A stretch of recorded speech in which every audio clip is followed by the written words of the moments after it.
We're going to now show 40 minutes as the Church Committee investigates the Huston Plan, and this was televised on September 23rd, 1975 by the Public Broadcasting Service, PBS. Let's watch. Did you submit to the President certain recommendations with respect to the restraints on intelligence collection? Yes. And have you got in front of you the document which is at tab A2 of our books? Yes. And is that the document which you did submit to the President? Well, which I submitted to Mr. Haldeman. You submitted to Mr. Haldeman for transmission to the President. Yes. Is that right? Now, in that document, you make certain recommendations with respect to changing restraints which you thought had been placed upon intelligence correction. Is that right? Yes. In making those recommendations, did you believe you were representing the consensus of the entire working group that had worked on the study for yourself and for the President? Yes. So that whatever recommendations you made with respect to illegal opening of the mail or burglary or surreptitious entry were ones which you believed represented the views of the entire intelligence community, with the exception of the footnotes of Mr. Hoover himself. Is that right? Yes. Now, you did recommend, did you not, that the United States should commence, in your view commence, as you understood it commence, or recommence, the illegal opening of mail. Is that correct? Yes. It was, my understanding from my contacts with the Bureau and through the Working Committee was that in the past that this had been a technique that had been employed, particularly in matters relating to espionage, and that the professional intelligence community indicated that they thought that it was a necessary technique to be undertaken under extreme circumstances, and that they felt that they should be authorized to do so. And similarly, you also, basing your views on the recommendations of the entire intelligence community, except for Mr. Hoover's footnotes, advocated that the United States should commence or recommence to commit burglaries to acquire valuable intelligence information. Is that right? Yes. I was told that the Bureau had undertaken black bag jobs over a number of years, up until 1966, that it had been successful and valuable, again, particularly in matters involving espionage, and that they felt this, again, was something that, given the revolutionary climate, they thought they needed to have the authority to do. And in both cases, your position and their position was, in effect, that the end justifies the means. No, I'm not going to speak for what their position is, but I don't think that fairly summarizes what my position was. All right, I'm sure some of the other the other persons here are going to question you on that issue. Did President Nixon, through Mr. Haldeman, approve the recommendations for change which you had made on behalf of the entire intelligence community? Yes. What happened after that? The question then arose as to how the decisions were to be implemented. I had recommended to Mr. Haldeman that I felt that the President ought to call the directors back into his office and inform them personally of his decisions. It seemed to me that that was the proper course to take, particularly in view of the sensitivity of the decisions relative to Mr. Hoover. However, the President and Mr. Haldeman didn't think that that was necessary. So then the question became, how should a decision memorandum go out? Mr. Haldeman seemed to think that it was not necessary for either he or the President to do that, and so I was nominated. And you sent it out? Yes, I did, over my signature. This document represented your proposals to the President for lifting or relaxing certain restraints on the intelligence community with respect to gathering information on what you called the revolutionary climate. I would suppose that had reference to the anti-war demonstrations and anti-war protest groups. Senator, I really was peripherally interested in the anti-war demonstrations. What I was concerned about was the 40,000 bombings that took place in 1 year. What I was concerned about was the 39 police officers who were killed in sniping incidents. Yes, and everything connected with that. Well, that's what I mean when I'm talking protest. about revolutionary violence as opposed to anti-war demonstrations. Well, whatever your purpose, the document you sent to the President contained your recommendations for lifting or relaxing certain Or restraints. keeping restraints, as in the case of the military. And in some cases, keeping Yes. restraints. Now, was it your understanding when you submitted that document to the President that his authority was being requested for lifting or relaxing restraints if he chose to accept your recommendation? Yes. Now, turning to the question of mail coverage on page 2 of your recommendations, I read,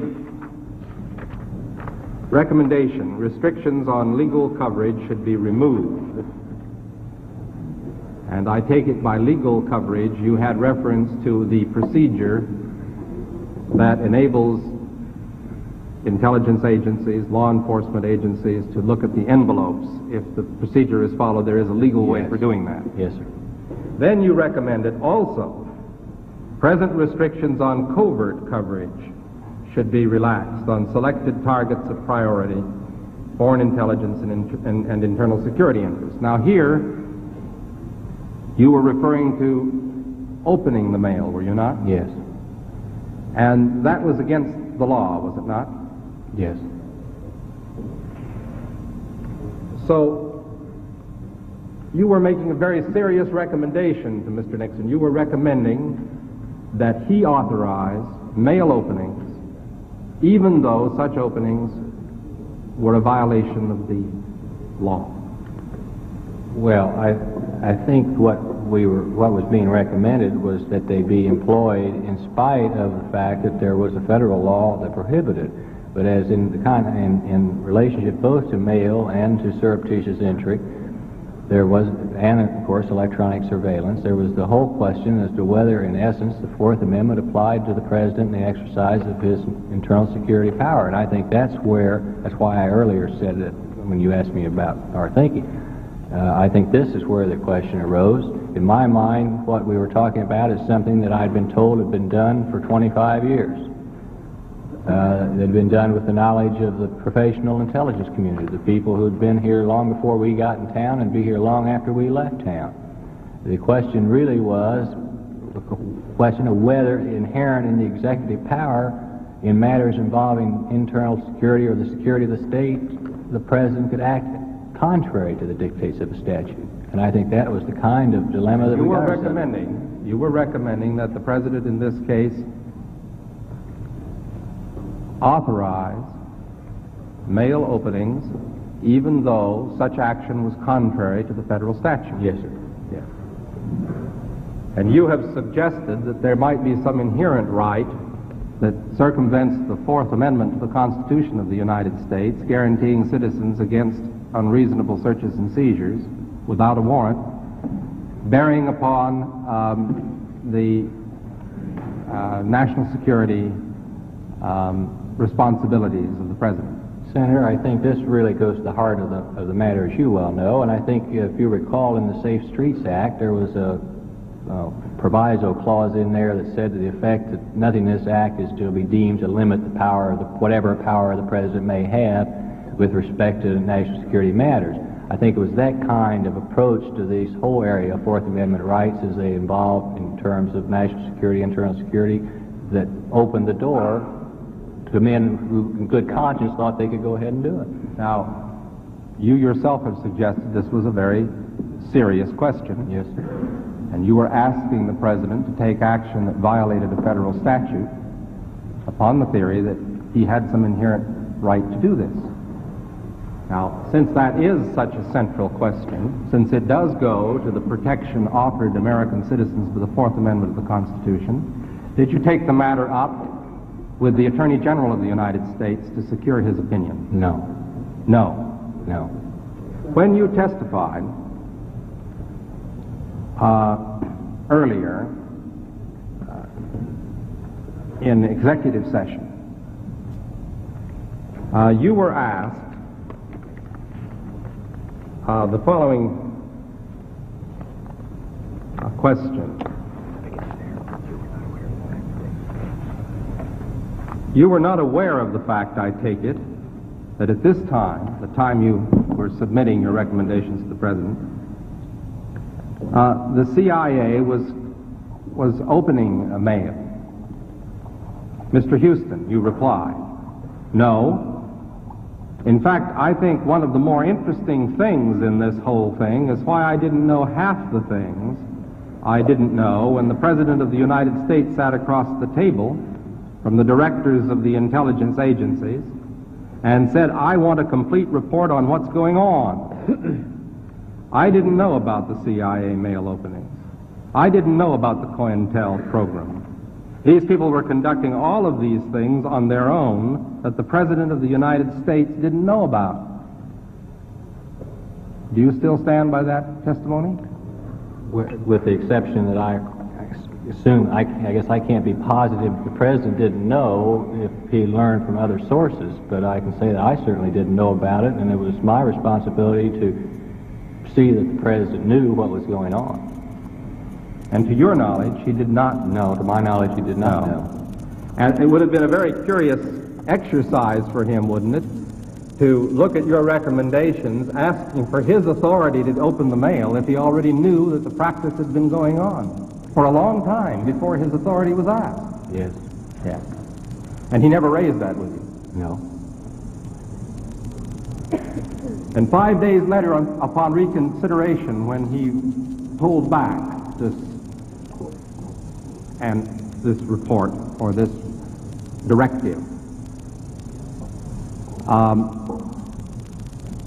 did he do that for the purpose of revoking the authority that he had given? Yes, because Mr. Hoover and Attorney General Mitchell had prevailed upon him to change his decision, which he did, and there was certainly no doubt in my mind, nor do I think could there have conceivably been any doubt in the mind of any of the other people who have been involved that the revocation of the recall of the decision memorandum meant a reversal of the President's position.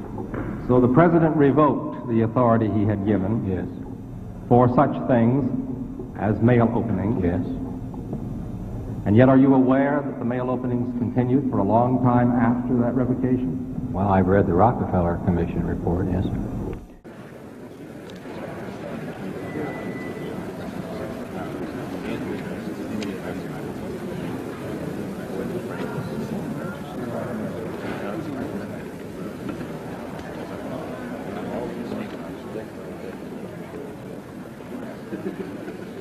Senator, of course, is that I kind of sat down here and created out of whole cloth a entire array of new techniques to exploit and infringe upon the civil liberties of the American people, and that I forced it down Dick Helm's throat, and I blackjacked Admiral Guyler, and I really used my heavy weight on all these poor little professional intelligence people and forced them into coming up with all this.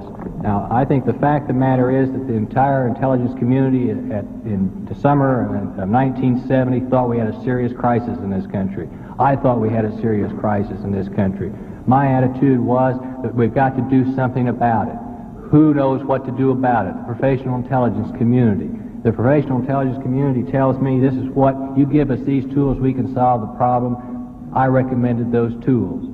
The thing that's interesting to me about the fact that I didn't know about the mail openings, I didn't know about the COINTEL program, is that if we had known that many of these tools that they were asking for permission to use were already being used, and we still weren't getting any results, it conceivably would have changed our entire attitude toward the confidence we are willing to place in the hands of the intelligence community in dealing with this problem.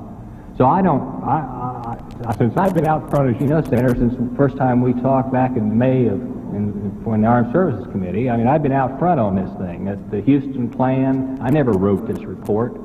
I mean, that everyone calls the Huston Plan. I didn't write that report, but all I want to say to the record is I thought we had a serious problem. I wasn't concerned about people who didn't like the war. I wasn't concerned about people who thought Nixon was a louse. I wasn't concerned about who was going to be the Democratic nominee. We were talking about bombers, we were talking about assassins, we were talking about snipers, and I felt something had to be done. These people said, here's the tools we need.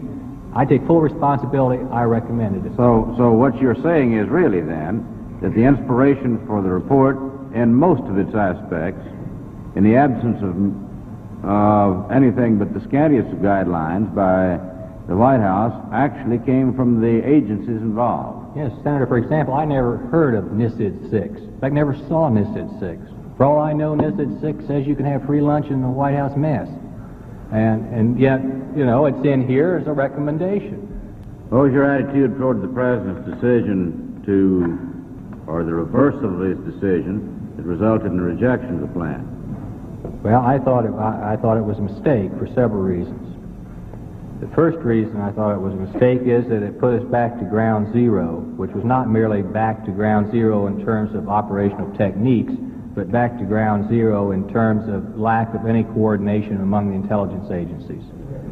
Secondly, I felt in my own mind that Mr. Hoover's objections were not based on, well, I want to rephrase that. I thought that not all of Mr. Hoover's objections had been meritoriously submitted to the President as what he was really concerned about. And thirdly, frankly, I was concerned about what effect this would have on the intelligence community other than the FBI if they could put their back into this project, which was supposed to have been a joint effort. They all reached a consensus, and then one person, the director of the FBI, could succeed in reversing it. So while you did not prepare this plan, you were in fact its advocate? Yes, sir. What legal justification or other justification do you have as an attorney and an officer of the court and as a public officer sworn to uphold the Constitution and the laws of the land to entertain and recommend illegal acts by the government? Well, as I said, Senator, it was my opinion at the time that simply the Fourth Amendment didn't apply to the President in the exercise of matters relating to the internal security or national security. It was an argument that Mr. Justice Douglas, for example, anticipated in the United States District Court case that ruled unconstitutional the domestic wiretaps, because up until 1972, every president, and with the possible exception of Attorney General Clark, every Attorney General argued that the President had inherent authority under and as an executive power to engage in warrantless wiretaps. Although the court in criminal matters had clearly held that a warrantless wiretap violated the Fourth Amendment. Yet the Justice Department even took the case to the Supreme Court because they felt that there was that inherent power.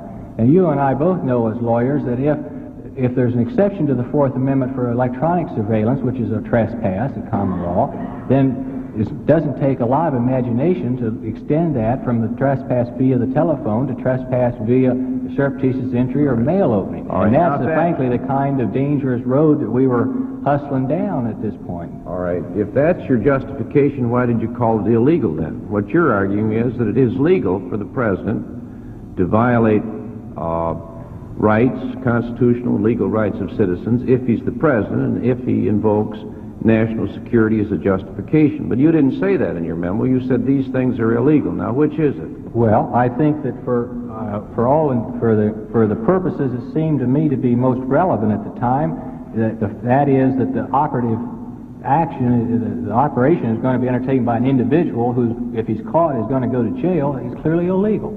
Yeah, and so that it would be fair to say that you understood and told the President it was illegal, but to justify it now, you invoke a national security defense, which would make it legal. No, I'm not. Now, which position is it? Senator, I'm not invoking any defense now because you asked me what my opinion was at the time, not what my opinion is now. All right. But what I'm saying to you is that the consideration that was given by not only me but by the other people who signed this report to discuss these things was that, frankly, it was within the power of the President to do it. All right, why didn't you say that in your memo, that this would appear to be illegal, but in fact it's legal because as President you have powers not mentioned in the Constitution, but powers which in our judgment we feel every President possesses, which are such that the law doesn't apply to you, and the constitutional rights of the citizens don't apply where the President decides that the national security dictates a course. Why didn't you say that? Instead of that, you said it was illegal. I said that because that's what the report had said. All right. Now, you recall at the time you were discussing these various options to be recommended to the President, what the position was of the principals representing the various agencies. You had a representative from the NSA, one from the CIA, one from the DIA, and one from the FBI. Which of them objected during the course of making up these options to these recommendations which involved illegal acts? At the working group level, I don't recall any objection. Do you recall any of them ever saying, we can't do this because it's illegal? No. Can you recall any discussion whatsoever concerning the illegality of these recommendations? No. Does that strike you as peculiar that top public officers in the most high-level and sensitive positions of government would discuss recommending to the President actions which are clearly illegal and possibly unconstitutional without ever asking themselves whether that was a proper thing for them to be doing?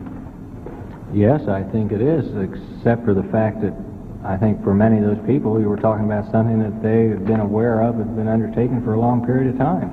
Well, is that an adequate justification? No, I'm not trying to justify, I'm just trying to tell you what my impression is of what happened at the time. Because if criminals could be excused on the grounds that someone had done it before, there wouldn't be much population in any of the prisons today, would there? No.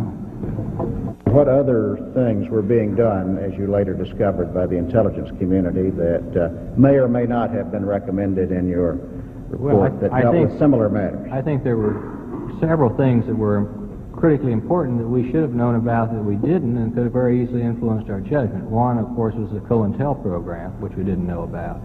Operation Chaos, or whatever it was, that the CIA had its own private operation going that we didn't know about.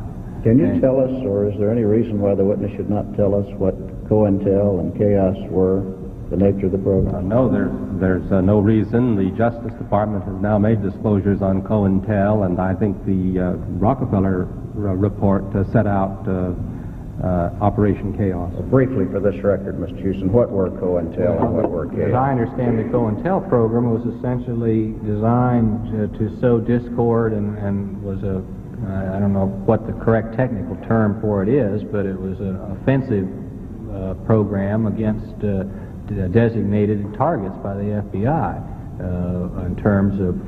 Give us an example. Well, for example, that Professor Jones is a member of the Socialist Workers' Party and he's running for the school board, and so friendly neighborhood FBI agent sends a letter to the newspaper saying, you may not know this, but this bird that's running for the school board is a member of the Socialist Workers' Party. All right, the COINTEL program you did not know about at the time of the filing of the Huston report. No. And you later learned of it? Yes. How did you later learn of it?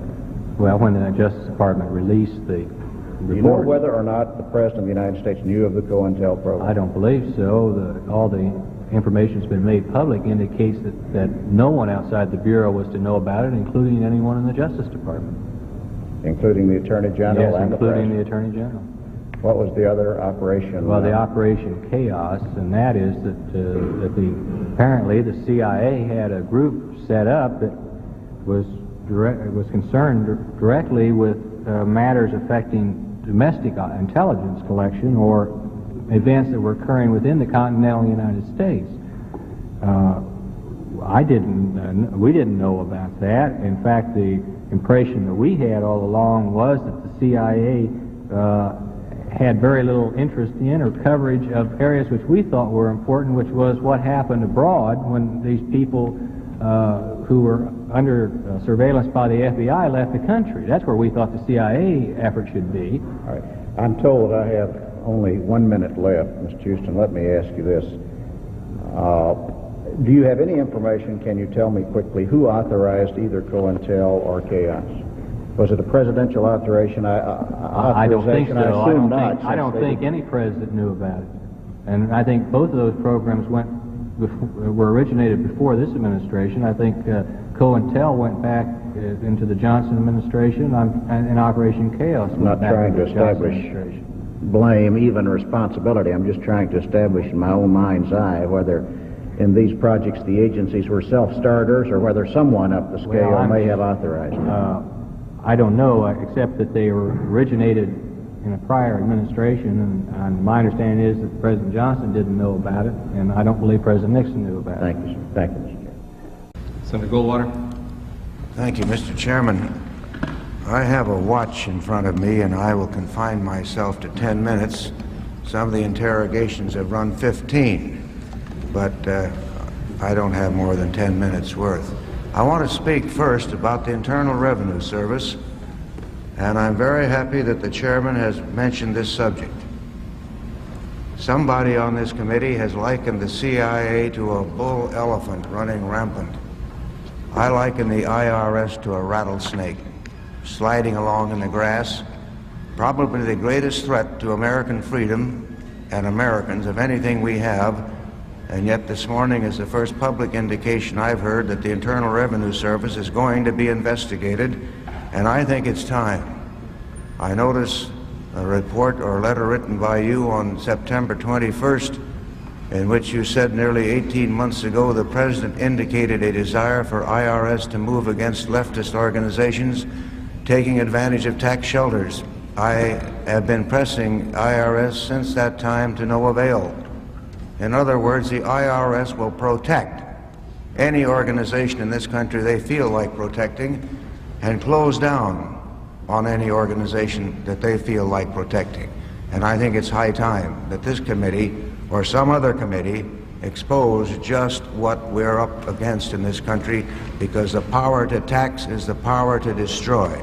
Now, Mr. Huston, have you ever been a member of the CIA? No, sir. FBI? No, sir. DIA? Yes, I was assigned to the DIA when I was an Army intelligence officer. Were you hired by the White House as a speechwriter at one time? Yes, sir. And it was from that you went into the preparation of the so-called Huston Plan? Yes, sir. Was the Huston Plan ever used? No, sir. Never put into effect? No.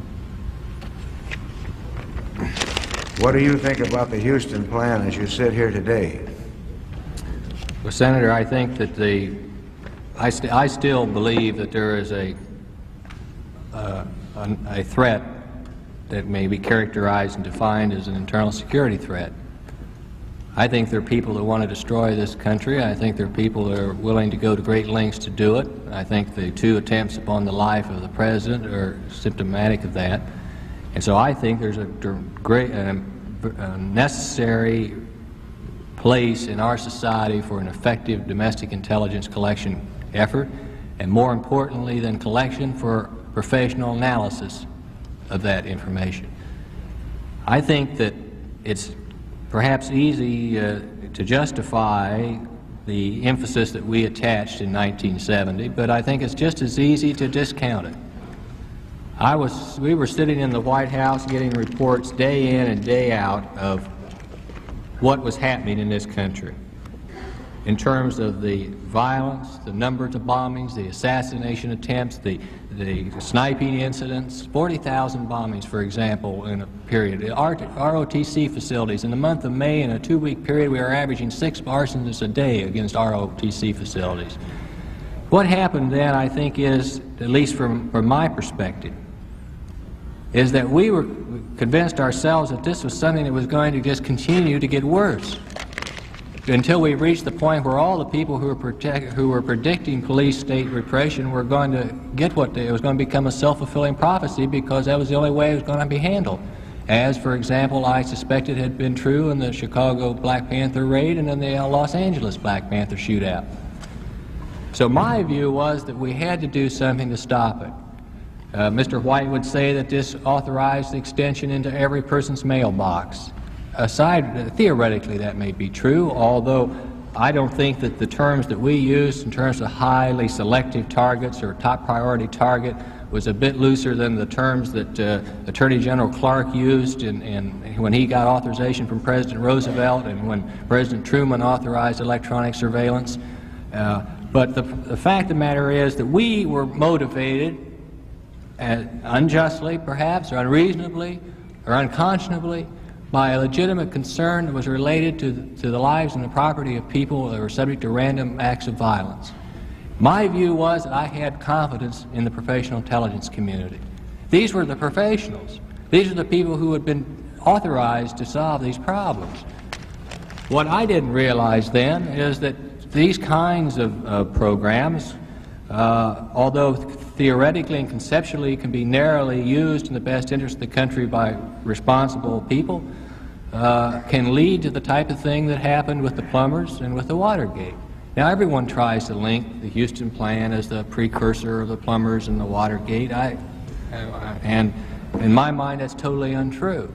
But it's obvious to me that this kind of thing lends itself too easily to the type of corruption that we've seen.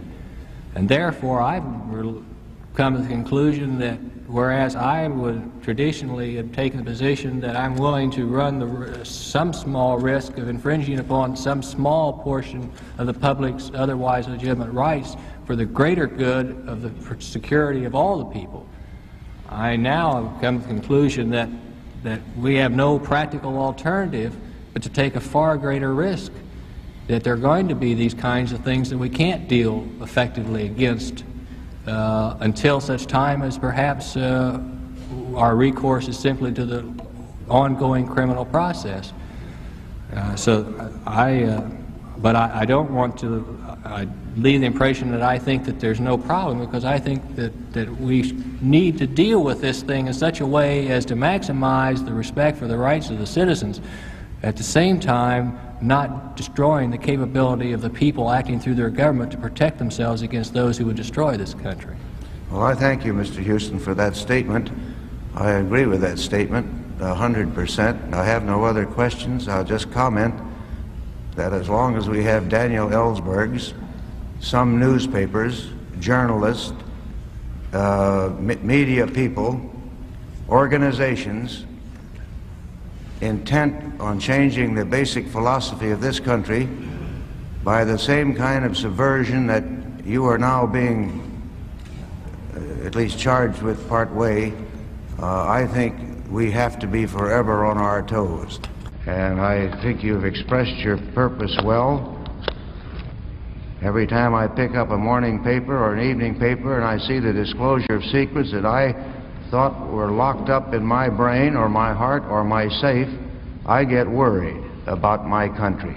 And I hope that this committee, through the continued diligence of its chairman and staff members, will disclose everything wrong with this country.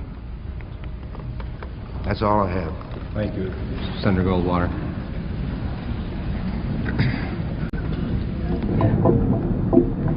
You've indicated that after the fact you found out that many of the agencies that were on that interagency task force were using tools that they were sitting there discussing White House approval for obtaining. Why do you think they were going through this charade?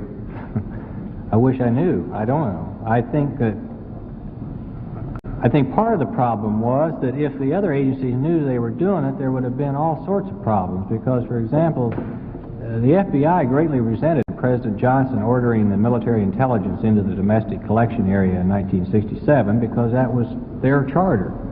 But the President directly ordered it, and they had to live with it, although they certainly were anxious and happy that the Irwin Committee hearings blew that out of the water and got those people out of the business. I think, for example, the FBI and Mr. Hoover would have had an absolute stroke if he'd have known that the CIA had an Operation Chaos going on. So I think that the last thing in the world the CIA would have done was to disclose to the Bureau that they were working on their turf. I think interagency jealousies and rivalries had part to do with it. I think the second thing is that if you've got a program going and you're perfectly happy with its results, why take the risk that it might be turned off if the President of the United States decides he doesn't want you to do it, because they had no way of knowing in advance what decision the President might make. So why should the CIA run the risk that the President may say, hell no, I don't want you guys opening any mail? Then if they'd admitted it, they'd have had to close the thing down. The COINTEL program, apparently even the Justice Department didn't know about that. If they'd have told me, it was obvious that that the word would have been out. So it seems to me that many of these agencies just kind of operated in their own world and had their own programs going. They didn't want anyone else to know it, and the thing that intrigues me is that I always was under the illusion that the purpose of intelligence was to provide policymakers with information upon which to make policies. But if the policymaker doesn't even know that those sources of information are available, I don't know what in the world good it does anybody, except the people who are operating it for their own gratification. This really brings us back to Senator Mondale's question: how can a president feel that the law is being obeyed and that the presidential policy is being adhered to? And doesn't that bring us then full circle back to the Constitution and to the assurance, the extent that we can be sure of any human undertaking, that the Constitution is understood and that loyalty to the Constitution is being given by every public servant? Yes, I think it comes back to an assumption by all officers of what an agreement among all people in government is exactly what the limits and responsibilities and obligations imposed by the Constitution are. But I think that the problem that we've had, and it's not just in this area, Senator, I think it's in many areas, that over the past 30 years you've had an accretion of little steps of increased claim of executive power.